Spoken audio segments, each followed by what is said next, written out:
রাজশাহীর গোদাগাড়িতে ঘিরে রাখা বাড়ি থেকে বেরিয়ে আত্মঘাতী বিস্ফোরণে নিহত ৫ জঙ্গি। গুলিবিদ্ধ ফায়ার সার্ভিস কর্মীর মৃত্যু, ৩ পুলিশ আহত। জঙ্গি আস্তানা থেকে ২ শিশু উদ্ধার, নারী জঙ্গির আত্মসমর্পণ। নাটোরে জঙ্গি আস্তানা সন্দেহে ২টি বাড়ি ঘিরে রেখেছে আইনশৃঙ্খলা রক্ষা বাহিনী। আগামী সংসদ নির্বাচন ঘিরে সরগরম রাজনৈতিক অঙ্গন। প্রস্তুতি শুরু করেছে প্রধান ২ রাজনৈতিক দল, অন্তর্কোন্দল নিয়ে শঙ্কা। রুটি রুজির জায়গা কলকারখানার যেন ক্ষতি না হয়, মালিক শ্রমিক উভয়কেই সজাগ থাকতে হবে বললেন প্রধানমন্ত্রী।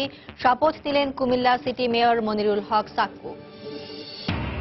৬ বছরেও সুরাহা হয়নি আমিনবাজারে ডাকাত সন্দেহে ৬ ছাত্র হত্যা মামলার। সাক্ষী উপস্থিত না হওয়ায় বাড়ছে সময়, হুমকি দিচ্ছে আসামিরা, অভিযোগ নিহতের পরিবারের। হাওড়া অঞ্চলে জীবিকার তাগিদে এলাকা ছাড়ছেন বন্যায় ক্ষতিগ্রস্তরা, বেছে নিচ্ছেন ভিন্ন পেশা। সরকারি কার্যক্রম অপ্রতুল, অভিযোগ হাওড়বাসী। এবং কাজের ধীর গতিতে অনিশ্চয়তায় ঢাকা চট্টগ্রাম রেল রুটে ডাবল লাইনের ভবিষ্যৎ।